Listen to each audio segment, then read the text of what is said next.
வணக்கம் நண்பர்களே, இது உங்கள் ஆர்ஏ கார்லிக் டிஜிட்டல். நம்ம சேனல்ல நிறைய நண்பர்கள் ஒரே கேள்வியை தான் அடிக்கடி கேட்கிறாங்க. அண்ணா, வெறும் 10,000 ரூபாய் வச்சு நான் பூண்டு வியாபாரம் ஆரம்பிக்கலாமா? இந்த கேள்வியை கேட்டா எல்லோருக்கும் தான் இந்த வீடியோவை ஸ்கிப் பண்ணாம கடைசியிலேயே பாருங்க.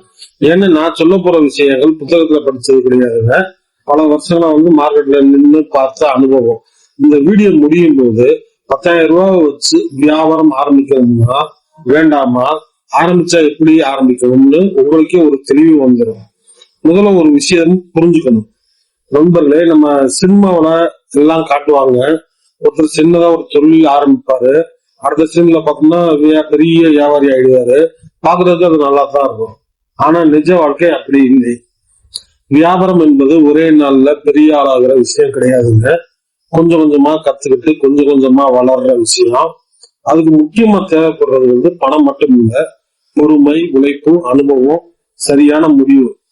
ஒரு பழமொழி சொல்லுவாங்க நண்பா, எங்க ஊர் பக்கம், வச்சு பாக்குறத விட வித்து பார்த்தா தான் தெரியும்ட்டு. அது வியாபாரத்துக்கு ரொம்ப ரொம்ப பொருள். முதல் தடவையா லாபம் குறைவா இருந்தாலும் கவலைப்படாதுங்க. ஒரு பொருளை வாங்கி அதே விலைக்கு வித்தாலும் பரவாயில்ல. ஆனா அடுத்த தடவை அதுல எப்படி லாபம் சம்பாதிக்கணும்னு கத்துக்கிட்டீங்கன்னா அந்த அனுபவம் தான் உங்க உண்மையான லாபம். அதனால முதல் நாளே பெரிய லாபம் வரணும்னு எதிர்பார்க்காதீங்க. முதல் நாளே நல்ல அனுபவம் கிடைக்கும்னு எதிர்பாருங்க. அந்த அனுபவம் தான் நாளைக்கு உங்களுக்கு பெரிய வியாபாரியா மாற்றும். இப்போ முக்கியமான கேள்விக்கு வரலாம். 10,000 ரூபாய் இருந்தா என்ன செய்யலாம்? இப்ப இருக்கிற மார்க்கெட் நிலவரப்படி பார்த்தா 10,000 ரூபாய்க்கு சுமார் 100 கிலோல இருந்து 125 கிலோ வரை பூண்டு நம்மளால வாங்க முடியும். தரப்பூண்டுல சங்கான ஐட்டமா இருக்கட்டும், இல்ல உடசல் பொங்கி ஐட்டமா இருக்கட்டும், இல்ல சிங்கிளிய சைஸ் தான் சரி, ஒரு 100ல இருந்து ஒரு 125 கிலோ வரை பூண்டு வாங்க முடியும். இது அன்னைக்கு நீங்க வாங்கக்கூடிய ரேட்டை பொறுத்து கொஞ்சம் அளவும் மாறலாம். ஆனா நண்பர்களே, வியாபாரத்துல லாபம் என்பது எவ்வளவு கிலோ வாங்குறோம் என்பதுல கிடையாது, எப்படி வாங்குறோம் என்பதுலதான் இருக்கு. அதனாலதான் பூண்டு வாங்குறப்ப ரேட்டை மட்டும் பார்த்து வாங்கிடாதீங்க. தரம் எப்படி இருக்கு, டேமேஜ் எவ்வளவு இருக்கு, பூண்டு சுத்தமா இருக்கா, உதிரி பற்கள் அதாவது இதழ் பூண்டுகள் அதிகமா இருக்கா, அழுகல் இருக்கா, ஈரப்பதம் இருக்கா, இப்படி எல்லா விஷயத்தையும் பார்த்துதான் நம்ம வாங்கணும். சில பூண்டுகள் ஏற்கனவே மார்க்கெட்ல கிளீன் பண்ணி கிரேடிங் பண்ணி வச்சிருப்பாங்க. அதை வாங்கினா நமக்கு வேலை குறையும். ஆனா அதுக்கான ரேட் கொஞ்சம் அதிகமா இருக்கும். ஒருவேளை நமக்கே கிளீன் பண்ண தெரியும்னா கொஞ்சம் கம்மி ரேட்ல வாங்கி நாம அதை கிளீன் பண்ணலாம். அப்படி நம்ம பண்றப்போ அதுல கிடைக்கக்கூடிய கூடுதல் மதிப்பும் நமக்கு தான் லாபமா வரும். அதனால பூண்டு வாங்குறதுக்கு முன்னாடி ஒரு கணக்கு போடணும். இந்த பூண்டை வாங்குறதுக்கு எவ்வளவு செலவு, கிளீன் பண்றதுக்கு எவ்வளவு செலவு, வண்டியில எடுத்துட்டு போறதுக்கு எவ்வளவு செலவு, இதெல்லாம் சேர்த்து பார்த்தா லாபம் எனக்கு எவ்வளவு வரும் அப்படின்னு யோசிச்சுதான் வாங்கணும். நண்பர்களே, நான் எப்பவுமே ஒரு விஷயம் சொல்லுவேன், வியாபாரத்துல பாதி லாபம் விற்கிறது இல்ல, சரியான பொருளை சரியான விலைக்கு வாங்குறது தான் இருக்கு. அந்த பட்ச சரியா இருந்தா சேல்ஸ் ரொம்ப ஈஸி ஆயிடும். இப்ப பூண்டை வாங்கிட்டோம், அடுத்து அதை எப்படி விற்கணும், இதுதான் முக்கியமான விஷயம். நண்பர்களே, நம்ம வாங்கின பூண்டை 2 வீலர்ல எடுத்துட்டு போய் தெரு தெருவா கிராமமா மக்கள்கிட்ட நேரடியா விற்கலாம். ஆனா இங்கதான் ஒரு பெரிய கணக்கு இருக்கு. நம்ம வாங்கின 100 to 125 கிலோ பூண்டையும் ஒரே நாள்ல வித்துட்டோம்னா நம்ம வைக்கிற லாபம் கிட்டத்தட்ட முழுசாவே நமக்கு கிடைக்கும். ஆனா அதே பூண்டை விற்க 2 நாள் 3 நாள் ஆயிடுச்சுன்னா அங்க இருக்கிற லாபம் கொஞ்சம் கொஞ்சமா கரைய ஆரம்பிச்சிடும். ஏன்னா முதல் நாள் நம்ம வண்டி 2 வீலர் எடுத்துட்டு போறோம்னா பெட்ரோல் செலவு இருக்கு, 2வது நாள் பெட்ரோல் செலவு இருக்கு, 3வது நாள் பெட்ரோல் செலவு இருக்கு, அதே மாதிரி 3 நாளைக்கு சாப்பாடு செலவு இருக்கு, 3 நாளுக்கும் நம்மளுடைய உழைப்புக்கான சம்பளம் இருக்கு. இதெல்லாம் சேரும்போது லாபம் குறைய ஆரம்பிச்சிடும். அதனால ஒரே நாள்ல விற்க முடியும் என்று நம்பிக்கை இருந்தா அதுக்கு ஏத்த மாதிரி நம்ம ரேட்டை வச்சு விற்கணும். உதாரணத்துக்கு ஒரு கிலோவுக்கு 10 ரூபாய் லாபம் வச்சு நம்ம சேல்ஸ் பண்றோம்னா 125 கிலோ பூண்டை நம்ம விற்கிறப்ப ஒரு 1,250 ரூபாய் மார்ஜின் கிடைக்கும். அதுல பெட்ரோல் சாப்பாடு செலவு போனாலும் ஒரு நல்ல தொகை நமக்கு மிச்சமா லாபமா இருக்கும். ஆனா 3 நாள் அந்த பூண்டை விற்க டைம் ஆகுதுன்றப்போ அதே 10 ரூபாய் லாபம் நமக்கு பத்தாது.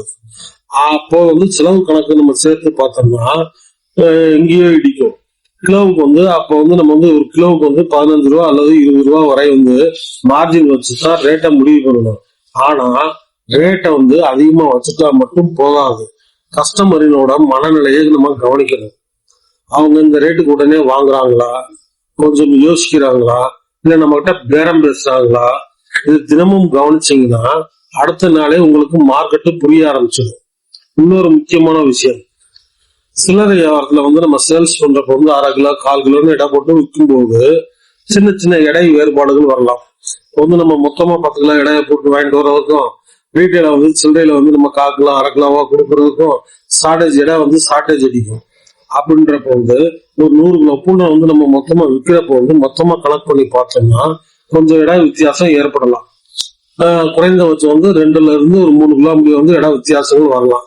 அதையும் கணக்குல எடுத்துதான் விலையை வந்து நம்ம வந்து நிர்ணயம் பண்ணணும்.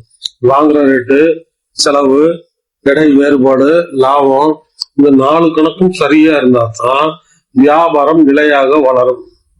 நண்பர்களே, இன்னொரு முக்கியமான விஷயம் சொல்லணும். சில பேர் வந்து நல்ல தரமான பொருள் வாங்குவாங்க, நல்ல ரேட்டுக்கும் வந்து வாங்குவாங்க. ஆனா விற்கிறப்பத்தான் கொஞ்சம் கோட்டை விட்டுருவாங்க. இன்னும் சில பேர் வாங்குறப்ப வந்து கொஞ்சம் கோட்டை விட்டுருவாங்க, ஆனா விற்கிறதுல ரொம்ப கில்லாடி. கஸ்டமர்கிட்ட நல்லா பேசுவாங்க, அதனால விற்பனை நல்லா நடக்கும். ஆனா கணக்கு போட்டு பார்த்தோம்னா பர்ச்சேஸ்ல விட்ட கோட்டை சேல்ஸ்ல வந்து முழுசா சரி பண்ண முடியாது. அதனால வாங்குறதுலயும் கவனம் வேணும், விற்கிறதுலயும் கவனம் வேணும். இந்த இரண்டும் சேர்ந்தாதான் முழு லாபம் கிடைக்கும். நம்ம ஒரு நாள் முழுக்க உழைச்சு 4 தெரு மட்டும் சுத்திட்டு வீட்டுக்கு வந்துட்டோம்னா அது உழைப்பு கிடையாதுங்க, அது திட்டமிடாத வேலை. முடிஞ்ச அளவுக்கு இன்னைக்கு இந்த பூண்டை முழுசா நம்ம வித்தே ஆகணும் அப்படின்ட்டு நம்ம ஒரு டார்கெட் வச்சுக்கணும். அதுக்காக இன்னும் 2 தெரு இல்ல இன்னும் ஒரு கிராமம், இன்னும் கொஞ்சம் முயற்சி, இப்படி பண்றப்பதான் வந்து வியாபாரம் வந்து நமக்கு வளர ஆரம்பிக்கும். ஒரு விஷயம் எப்பவுமே ஞாபகம் வச்சுக்கணும்னா, உழைப்புக்கு மாற்று எதுவுமே கிடையாது. ஆனா உழைப்போட சேர்ந்து சரியான கணக்கு இருக்கணும். அப்பத்தான் அந்த உழைப்புக்கு முழு பலன் கிடைக்கும். முதல் நாளே எல்லாமே சரியா நடக்காது. சில நேரம் லாபம் குறையலாம், சில நேரம் சேல்ஸ் மெதுவா இருக்கலாம். அதுக்காக மனசு உடஞ்சிடக்கூடாது. ஒவ்வொரு நாளும் அனுபவம். அந்த அனுபவம் தான் அடுத்த பர்ச்சேஸ்க்கு இன்னும் நம்ம வந்து தெளிவா ப்ரிப்பேர் பண்ணணும். அடுத்த சேல்ஸ் வந்து இன்னும் வந்து நமக்கு லாபம் மாத்தி கொடுக்கும். அதனால வச்சு பாக்குறத விட வித்து பார்த்தா தான் தெரியும். ஒரு பொருளை லாபம் இல்லாம விற்றாலும் அடுத்த தடவை அதுல லாபம் எப்படி நம்ம வந்து சேர்த்து வச்சு விற்கணுன்ற விஷயத்த கத்துக்கிட்டோம்னா அதுதான் உண்மையான வெற்றி. வியாபாரத்துல பணம் மட்டும் சேர்க்காதீங்க, அனுபவத்தையும் சேர்த்து போங்க. அந்த அனுபவம் தான் நாளைக்கு உங்களை பெரிய வியாபாரியா மாற்றும். இந்த வீடியோ பயனுள்ளதாக இருந்தா கமெண்ட்ல உங்க கருத்தை கண்டிப்பா சொல்லுங்க. நீங்க கேட்கிற ஒவ்வொரு கேள்வியும், நீங்க போடுற ஒவ்வொரு கமெண்ட்டும் வந்து எனக்கு அடுத்த வீடியோ எடுக்க ஒரு நல்ல மோட்டிவேஷன். வடுகுபட்டி பூண்டு மார்க்கெட் பற்றிய தகவல் வேணும்னா அல்லது வடுகுபட்டி நிலவரத்துக்கு வந்து உங்களுக்கு பூண்டு வாங்கணும்னா வாட்ஸ்அப்ல தொடர்பு கொள்ளுங்க. 8836000637 ஸ்கிரீன்ல தெரியுற அந்த நம்பர் தான். 8836000637 நம்பருக்கு வந்து கான்டாக்ட் பண்ணுங்க. வேலை காரணமா நீங்க வந்து சாதாரணமா கால் பண்றப்ப வந்து என்னால எடுக்க முடியாம போகலாம். அதனால வாட்ஸ்அப்ல மெசேஜ் அல்லது வாட்ஸ்அப் கால் பண்ணுங்க.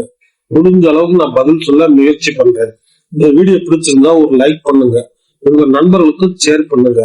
இன்னும் ஆர்ஏ கார்லிக் டிஜிட்டல் குடும்பத்துல வந்து சேரலைன்னா சப்ஸ்கிரைப் பண்ணி பெல் ஐகானை அழுத்துங்க.